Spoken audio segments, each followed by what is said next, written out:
ஜானகி சந்தியா சீரியலில் இன்றைக்கி ஒரு வேறு லெவல் எபிசோடுன்னே சொல்லலாம். கிளாசிக்கல் டான்ஸில் மாயாவும் ஜானகியும் சேர்ந்து செம்மைய டான்ஸ் ஆடி அசத்தி சாருவோட மூக்கை உடச்சிட்டாங்கன்னே சொல்லலாம். செம்ம பல்பு கொடுத்தாங்கன்னே சொல்லலாம். ஸ்கிப் பண்ணாமல் ஃபுல் வீடியோயும் கேளுங்க.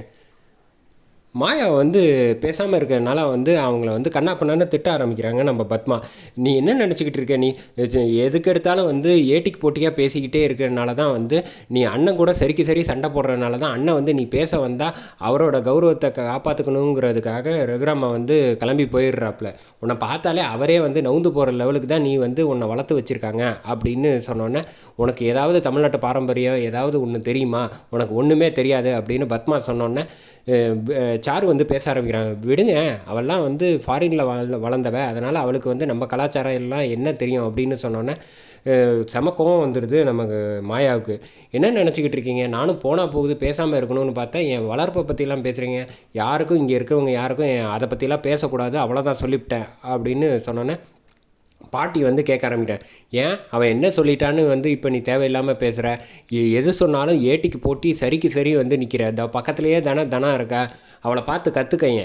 எடுத்தால் வந்து நீ வந்து சண்டைக்கு மட்டும்தான் வந்து நிற்கிற தவிர உன்னால் ஏதாவது செய்ய முடியுமா அப்படின்னு பாட்டியும் கேட்டதுக்கப்புறமேட்டுக்கு, பாத்தியா ஜானகி எதுவுமே பேசாமல் இருக்கா அப்படின்னு சொன்னோன்னே, பார்த்தீங்களா நீங்கள் ஏதாவது இவங்க எல்லாரையும் ஒரு கேள்வி கேட்குறீங்களா, நீங்கள் எதுவுமே கேள்வி கேட்க மாட்டேங்கிறனால தான் வந்து எனக்கு சப்போர்ட் பண்ணி நான் பேசுங்கன்னு சொல்லலை, ஆனால் இவங்கள என்ன தப்பாக பேசுகிறத வந்து கேள்வி கேட்கலாம்ல அப்படின்னோன்னா பாட்டி சொல்கிறாங்க, ஜானகிக்கு எது சரி தப்புன்னு தெரியும், அதனால் அவன் வந்து நியாயத்தின் பக்கம் தான் நிற்பா அப்படின்னோடனே, அப்படியா அப்போ நான் நியாய பக்கம் இல்லையா அப்படின்னு சொல்லிட்டு அங்கேருந்து வந்து போகிறப்ப வந்து மாயா கையை பிடிச்சி நின்று, பாட்டி தேவையில்லாமல் தனாவை பற்றி தப்பாக பேசாதீங்க, அவள் தான் வேணுன்ட்டே வந்து வம்புழுத்துக்கிட்டு இருக்கா, அவள் பேசாமல் தானே இருந்தா, அவள் வந்து வளர்ப்பு சரியில்லைன்னு சொன்னது அவங்க தானே, அப்போ அவள் தானே தப்பு அப்படின்னு சொன்னோன்னே, என்ன நீயும் அவள் கூட சேர்ந்து வந்து நீ அவளை மாற்றணும் தவிர அவள் கூட சேர்ந்து நீ மாறக்கூடாது அப்படின்னு பத்மா வந்து சொன்னோன்னே கோச்சிட்டு அங்கேருந்து வந்துடுறாங்க. தனியாக வந்து நிற்கிறப்ப வந்து கரெக்டாக சீனு வந்துடுறாப்புல. சீனு வந்து சமாதானப்படுத்துறதுக்காக வராங்க.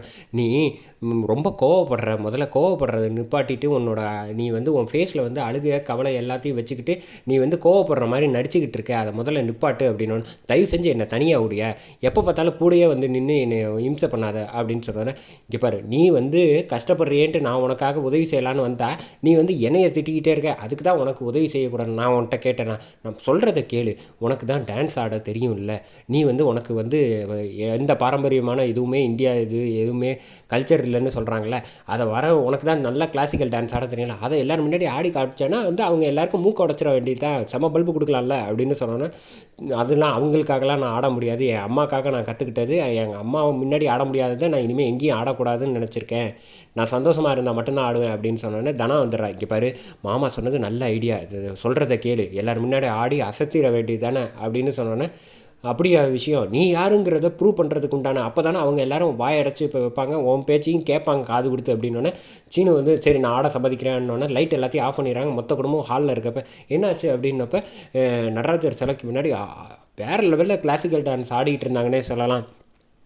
இவன் என்ன வந்து இந்த ஆட்டம் ஆடுறா, இவன் ஆடுறத பார்த்தா பல வருஷமாக கற்றுக்கிட்டது போல் இருக்கே, இப்போ வந்து இவளை வந்து சாதாரணமாக இட போட்டது தப்பாச்சு அப்படின்ட்டு என்ன பேசுகிறேன்னு தெரியாமல் முழிச்சிக்கிட்டு இருக்காங்க நம்ம சாரு. அந்த சமயத்தில் தான் வந்து மாயா டான்ஸ் ஆடி முடிச்சுட்டு வந்து எல்லோரும் முன்னாடியும் சொல்கிறாங்க, எனக்கு கல்ச்சர் தெரியாது, இது தெரியாது, என்னை சரியாக வளர்க்கலன்னுலாம் சொன்னீங்களே, இங்கே பார்த்தீங்களா பாரம்பரியமான நடனம்லாம் எனக்கு எல்லாம் தெரியும்ல, இப்போயா புரிஞ்சுக்கோங்க, என்னை எல்லாம் சரியாக தான் வளர்த்துருக்காங்க, இனிமேல் என்னை பற்றி தப்பாக பேசுகிற வேலை வச்சுக்காத அப்படின்னு சொன்னோன்னே, இங்கே பாரு உனக்கு வந்து ரகுராம் பேச ஆரம்பிக்கிறாங்க, ஒரு நிமிஷம் நிப்பாட்டு, உனக்கு நடனம் வந்து அங்கேருந்து வரல இங்கேருந்து வந்துச்சு அப்படின்னு சொன்னோன்னே, யார் மூலமாக வந்துச்சு அப்படின்னோடனே ஜானகினால வந்துச்சு அப்படின்னு சொன்னோன்னே, ஏன் பாவம் அவங்களே செவனேன்னு நிற்கிறாங்க, நீ வந்து எதுக்கு அவங்கள ஆகுன்னா ஏதாவது ஒன்று சொல்கிறீங்க, எப்படியும் நான் எது செஞ்சாலும் நீங்கள் பாராட்ட போகிறது இல்லைன்னு தெரியும், அவங்களையே இதில் வந்து வம்பிழுக்கிறீங்க அப்படின்னோடனே, ஜானகி அப்படியா விஷயம், ஜானகி எனக்காக ஒரு டான்ஸ் ஆடு அப்படின்னு சொன்னோன்னே, இல்லை இப்போ எப்படின்னா மொத்த பேரும் சொல்லி அவங்கள டான்ஸ் ஆட வச்சிடுறாங்க, செம்மையாக டான்ஸ் ஆடுறாங்க,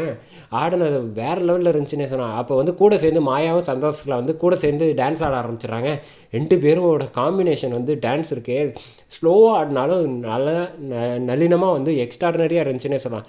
ஆடி முடிச்சதுக்கப்புறமேட்டு மாயா வந்து ஒத்துக்கிறேன் அப்படின்னு ரகுராம் முன்னாடியே சொல்கிறாங்க, இவங்க கிட்ட இருந்து தான் எனக்கு வந்து இந்த நடனம் வந்துச்சு அப்படின்னு சொன்னோன்னே, அப்படி ஒத்துக்க அப்படின்னு சொல்லிட்டு போயிடுறாங்க. நீங்கள் அப்பாவையே வெக்கப்பட வச்சுட்டீங்கம்மா அப்படின்னு தனா வந்து கட்டி பிடிச்சி சொன்னோன்னே, சரி பேசாமல் இரு அப்படின்ட்டு ரூமுக்கு போயிடுறாங்க. ரூமுக்கு போனோன்னே சின்ன வயசு ஃபோட்டோ எல்லாத்தையும் வந்து வச்சுட்டு பார்க்குறாங்க. சீனு எடுத்துகிட்டு வந்த காட்டின ஜானகியோட டான்ஸ் ஆடின ஃபோட்டோ எல்லாத்தையும் பார்த்துட்டு மாயா தனியாக இருக்கப்போ பேசுகிறாங்க. அந்த ஃபோட்டோவை பார்த்துட்டு உங்கள் அம்மா கூட வந்து நான் கடைசியாக சந்தோஷமாக இருந்த தருணம், கடைசியில் அமெரிக்காவில் நீ ஆடினப்போ கூட என்னால் ரசிக்க முடியல, நீ அப்படியே ஆடின அப்படின்னு சொன்னோன்னே, எங்கள் அம்மா வந்து உங்கள் மூலமாக வந்து தான் நடனத்தை பார்த்தாங்க, கடைசி வரைக்கும் உங்களையே நினச்சிக்கிட்டு அம்மான்னு சொன்னாங்க பாருங்கள், அந்த ஒரு வார்த்தை உங்களை நம்பி. அதோட எபிசோடை சூப்பராக முடிக்கிறாங்க.